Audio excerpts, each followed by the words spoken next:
નમસ્કાર ખેડૂત મિત્રો, આજે તારીખ 16 જાન્યુઆરી 2025 ને આજની સવારની હવામાન અપડેટની અંદર માહિતી મેળવી તો અંબાલાલ પટેલે ફરીવાર કડકડી ઠંડીની સાથે માવઠાની પણ આગાહી કરી છે. ઉત્તરાયણ જતી રહી છે. હવે આ તારીખથી ખેડૂત ભાઈઓ સાવધાન રહેજો, કારણ કે ફરી પાછો ઠંડીનો રાઉન્ડ આવી રહ્યો છે. સાથે જ માવઠું પણ જોવા મળશે. સંપૂર્ણ વિગતો આપણે આ વિડીયોની અંદર મેળવીશું.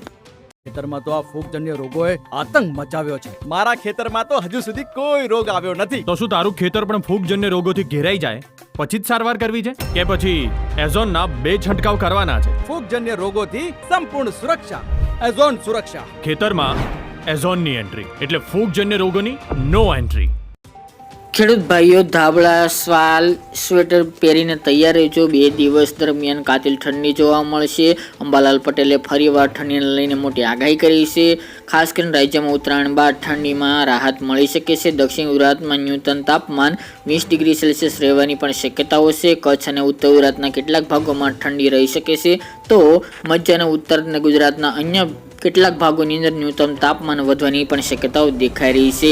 ગુજરાતથી લઈને દેશભરમાં ઠંડીનો ફરીવાર કહેર છવાયો છે. ગુજરાતથી લઈને સમગ્ર દેશમાં ઠંડીનો ફરીવાર રાઉન્ડ જોવા મળે તેવી સંભાવના છે. ઠંડીનો કોપ વધી ગયો છે, પરંતુ આગાહી એવી છે કે આગામી 2 દિવસ દરમિયાન આકરી ઠંડી જોવા મળી શકે છે. 2 દિવસ બાદ ફરી રાહત જોવા મળે ઠંડીમાં તેવી સંભાવના છે. ગુજરાતના કેટલાક જિલ્લાઓમાં તાપમાન 2 થી લઈને 6 ડિગ્રી ઘટવાની શક્યતા રહેલી છે. ઉત્તરાયણ બાદ ફરી પાછું ઠંડીની અનુભૂતિ અને કાતિલ ઠંડીનો રાઉન્ડ જોવા મળે તેવું અનુમાન અંબાલાલ પટેલે લગાવ્યું છે. ગુજરાતમાં હાલ તો ઉત્તર પૂર્વની દિશાના પવનો ફૂંકાઈ રહ્યા છે. પવનની દિશાને કારણે હાલ ગુજરાત રાજ્યની અંદર ઠંડીનો અનુભવ થઈ રહ્યો છે. હવામાન વિભાગે આપેલી માહિતી પ્રમાણે જો વાત કરવામાં આવે તો ગુજરાતમાં હાલ 5 દિવસ લઘુત્તમ તાપમાનમાં કોઈ ઘટાડો નોંધાય તેવી શક્યતા નથી. ગુજરાતમાં હાલ હવામાન શુષ્ક જોવા મળશે.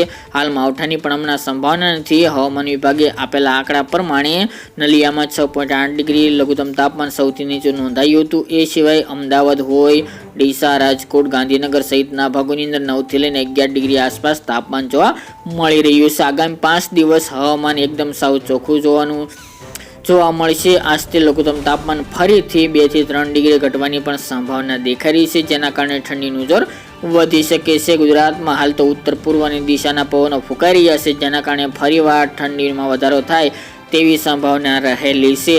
રાજ્યમાં હાલ વાદળો આવવાની પણ શક્યતા દેખાઈ રહી છે.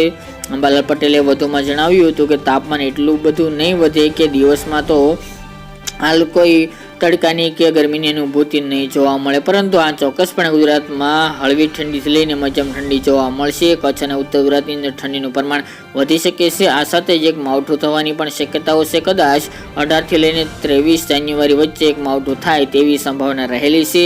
તો આ અરસા દરમિયાન માવઠા પછી પણ ઠંડીનો જોર યથાવત જોવા મળી શકે છે. જાન્યુઆરી મહિના દરમિયાન સંપૂર્ણપણે ગુજરાતમાં ઠંડી યથાવત જોવા મળશે, જ્યારે ફેબ્રુઆરી મહિનામાં પણ ગયા વર્ષની સરખામણીએ ઠંડીનું જોર વધુ જોવા મળે તેવી શક્યતાઓ રહેલી છે, જેની તમામે ખેડૂતભાઈ નોંધ લેવી. હાલ પવનની ઝડપની વાત કરીએ તો 20 આસપાસ અમુક વિસ્તારની અંદર સૌરાષ્ટ્રના દરિયાકાંઠામાં જોવા મળી શકે છે. બાકી નોર્મલ કેટેગરીના પવનો તમામ ભાગોની અંદર જોવા મળે તેવું અનુમાન દેખાઈ રહ્યું છે. ઉત્તર અને પૂર્વના ભાગોની અંદર પવનની ઝડપ ઓછી જોવા મળશે. તો મિત્રો, આ ત્યાંની વહેલી સવારની અપડેટ.